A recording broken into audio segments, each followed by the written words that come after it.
Kaixo, gaurko musika saioan Eneko eta Xabi ditugu, Superazid taldeko taldekideak, Tafaialdeko eta Iruñaldeko taldea. Goazen ikustera zer esaten diguten.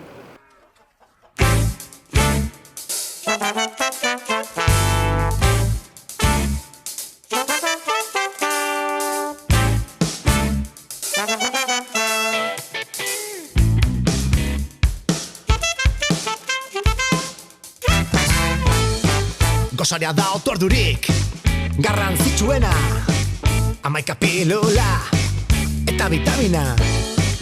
Izerdia bota, kaloriak erre, nekatuak itu, lertu arte. Ez nau, kezkatzen, arteriak, utxik zateak. Ez bain, ederrak ditut, kostatu zait lortzea. Ez dago naturaltasunik jada, itxura keriarekin nahikoa da gizartearen konplexua. Zoriontasunez aztatzea. Kaixo, Eneko Azparren naiz, Superazid taldeko tromboiotzailea. Uhartekoa naiz eta 52 urte ditut. Xabier Olkoz naiz, Superazid taldeko bateri jolea naiz, Tafaiakoa eta 34 urte ditut. Arrokeri hori arima dizurratu, erne, adi, garura elikatu!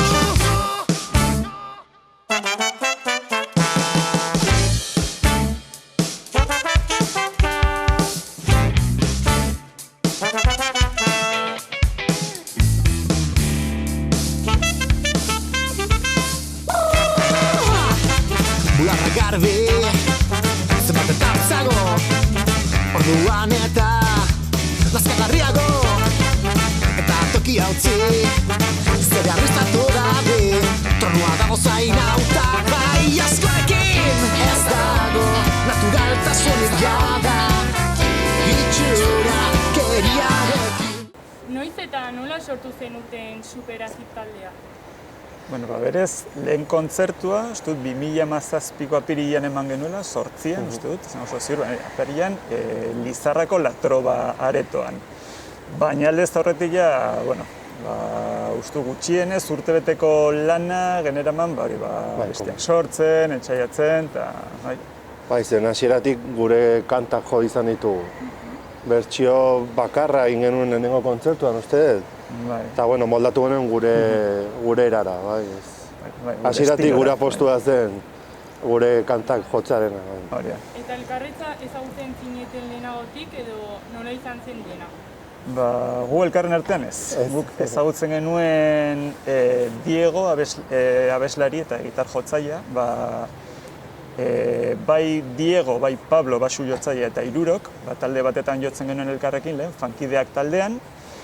Eta, bueno, nesta taldea desegin, erlazio ona mantentzen jarraitu genuen, eta, bueno, sortu zen beste talde bat sortzeko ideia. Eta orduan, Xabi eta Hector saxofoiotzailearekin jarri genien harremanetan, eta onartu zuten gure proiektu honetan sartzea, nola ez, bai? Eta hasieratik pertsona berdinak zaudete edo izan duzue nola baiteko aldaketa? Hasieratik egon gara berdinak, bai.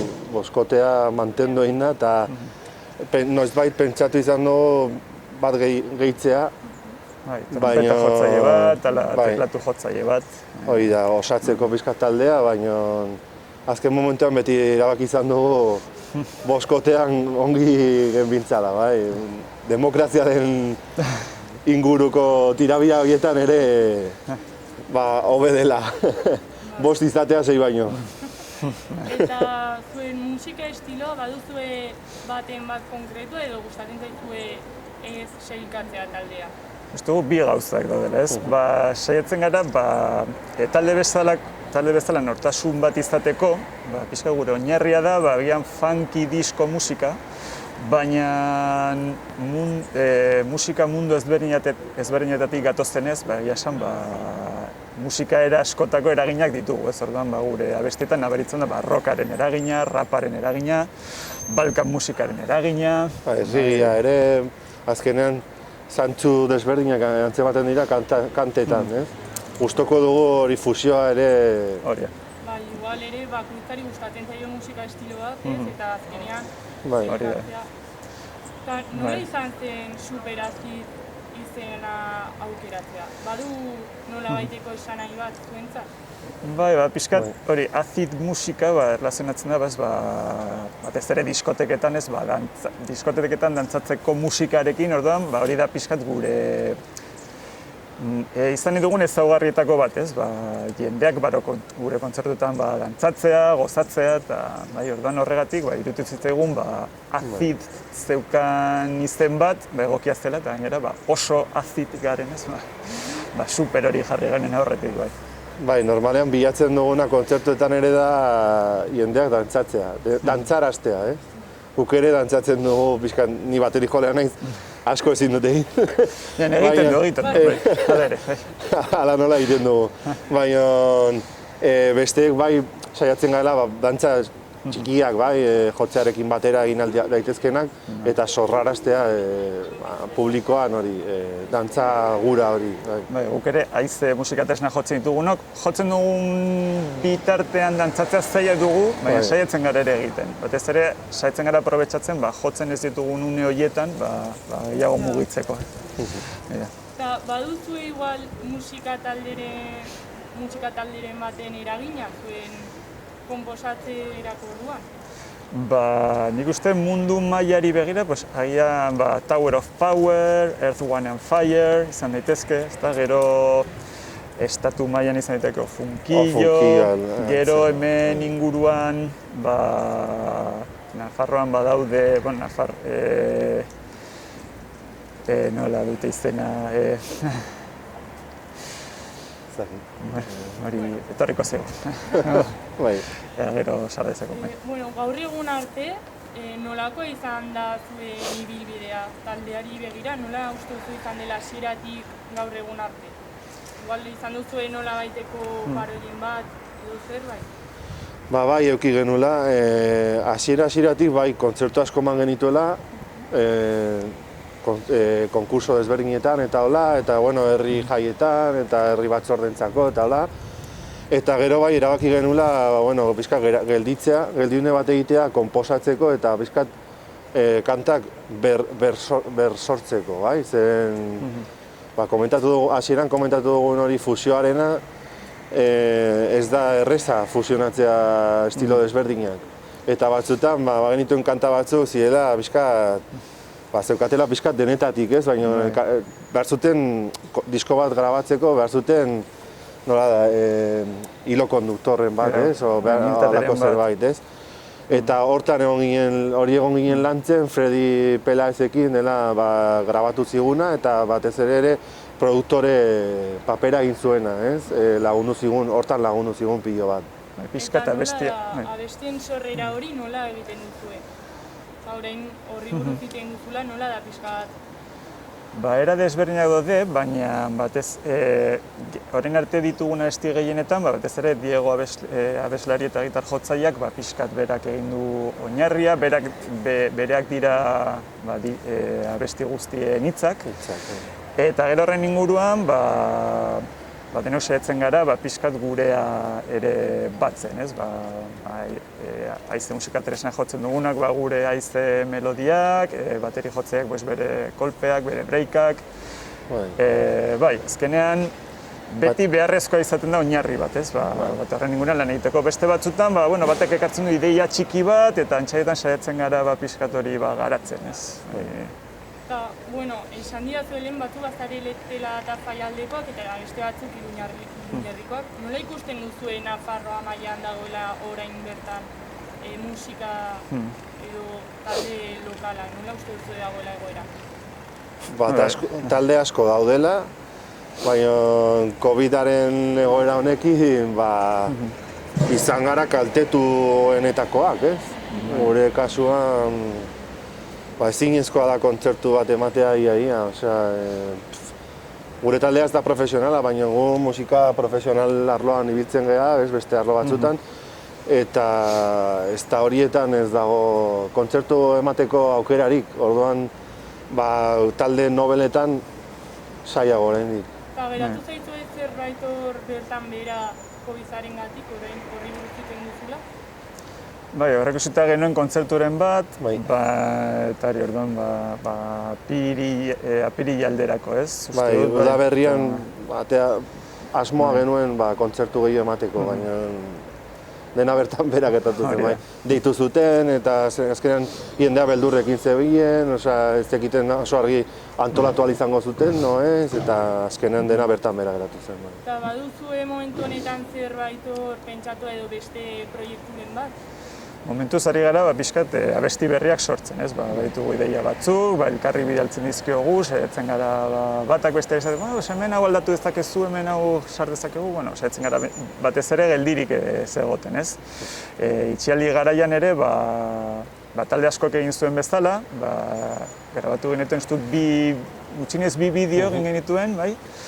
Bakoitzak bere etxetik grabatuta, eta hori bakoitzak bere klaketarekin hor, gero bideoak elkartzen zituenak, gero dena ongi koordinatuta izateko, eta behintzat, hori, kontua da, geldirik ez egon, ez, jendeak ikusta, hor jarraitzen dugula. Gero bai egin genuela, antolatu zen kontzertu bat streaming bidez, eta bertan ere parte hartu genuen, bi kanta prestatu genituen. Hori da. Enekok esaten zituena, bazien gehiago montaiak, ez?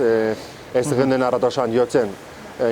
Streamingo kontzertu ontarako, bai zuzenekoa jo genuen. Bakoitza grabatu zuen bere zatia, eta gero elkartu genuen. Zuzeneko bat izango balitz bezala. Eta hori egon zineten beste talde batzuekin? Streaming hori egiten? Bai, talde desberdinen gainera, ez? Era askotako... Anitza zen, txutxindi bainizetik, ez dakit gusi, ez? Ez dakit kantautoreak ere bazen, eta ikusi dut ere duela bi aste gozen utela abesti batez, bideokliparekin.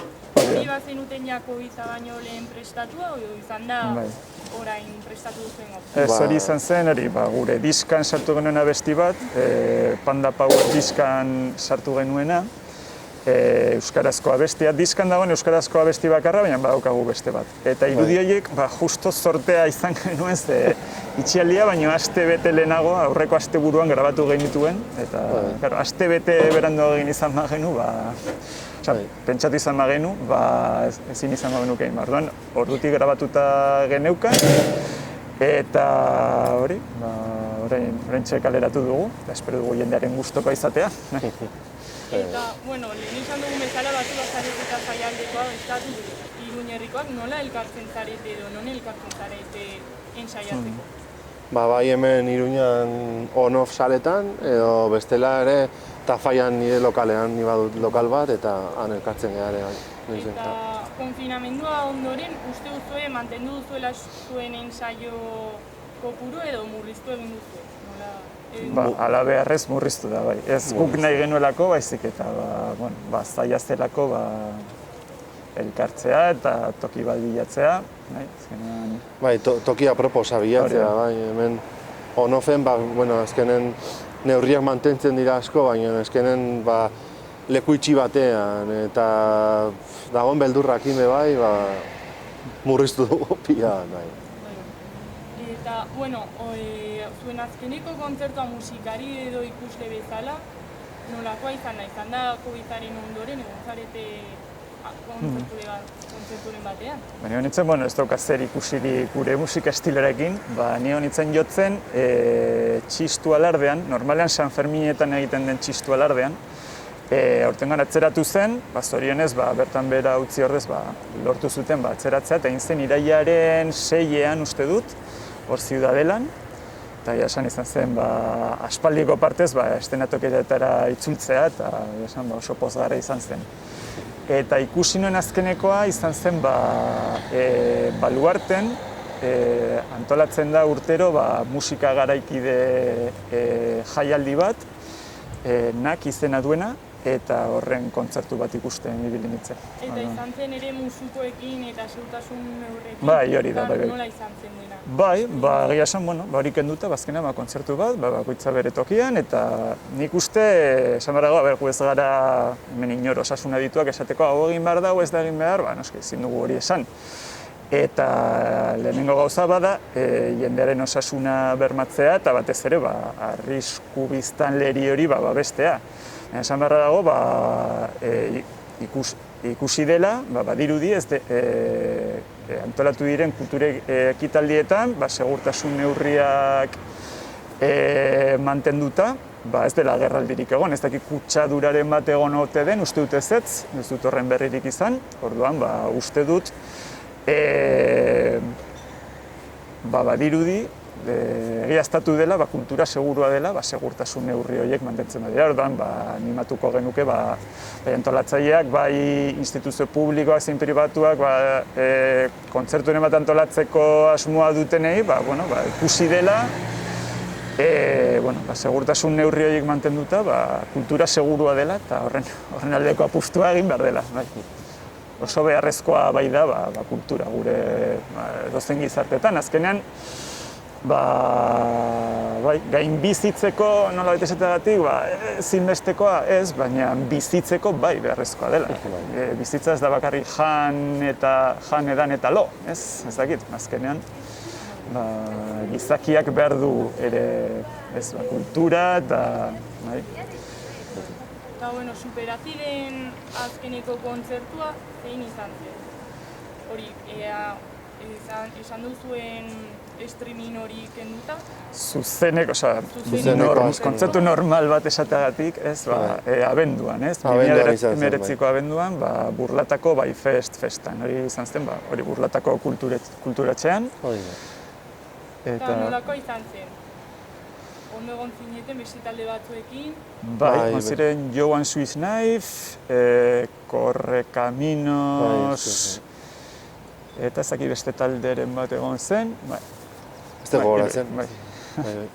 Aspaldiko. Antolakuntza aldetik eta dena, lehenagotik egiten ziren kontzertu horietakoak, ez? Eta, oso aproposa, ongi pasa genuen, eta, oain pentsatuta, faltan botatzen da. Guzti hori bai. Bukatzeko baduzu zerbait, igual, gehitzeko edo anekdotarien bat, edo zerbait? COVID-aren inguruan, o ez? Nahi duzuena, igual, atera duzuen diskari buruz, edo nahi duzuena? Diskari buruz, esan behar dugu, alde batetik, oso ongi dagoela beti diska bat izatea, jendeak ikusteko, erreferentzia bat izateko, zer garen, baina batez ere oso ongi etorri zitzaigun, gure talde nortasuna pixkat finkatzeko eta pixkat ikusteko, abestiak hobeto egituratzeko, ez? Fredi Pelaezekin ibili ginen grabatzen, eta berak esaten zegoen, ideiak gustoko zituela, baina batzutan pixkat ziren, Xabik esan duen bezala, ez? Eragin askotako gauzak, ordan pixkat batzutan ziren nahaste borraste bat, ez? Ideia bat, beste bat, berak lagundu zugun pixkat, eragin guzti horiek batu, baina pixkat unitate baten barruan sartzeko, ez? Eta uste dugu, horri esker, lortu genuela, talde bezala nortasun bat, baina ez abesti guztiak berdinak izateko asmoarekin, baizik eta hori, pixkat, abesti guztien arteko, talde bezala nortasun bat izatea, baina ez monotonia bat, ez? Abesti guztiak desberdinak dira, baina beti estilo baten, oinarri baten pean, ez? Badutela nola egiteko lotura, ez? Hori da, lotura bat bilatu genuen, eta berarekin lortu genuen batura hori. Mi esker eta egongo gara ber zer egiten duzuen. Espero dugu, estenak tokietan elkar ikuste, kontzertu hon batetan, hemendik gutxira. Mi esker zuei.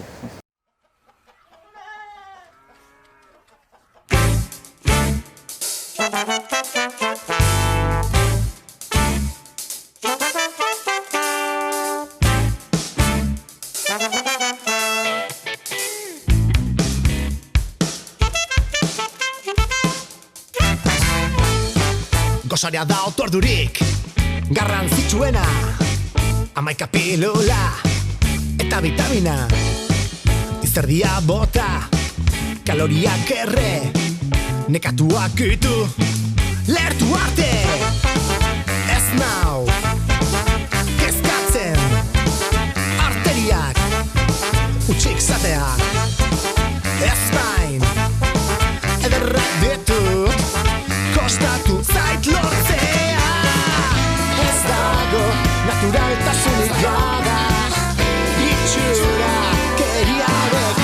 nahikoa da gizartearen konplexua zoriontasunez ahaztatzea.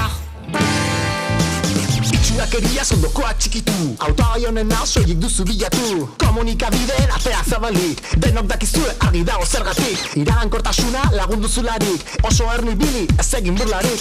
Arrokeri hori arima dizurratu, erne, adi, garuna elikatu.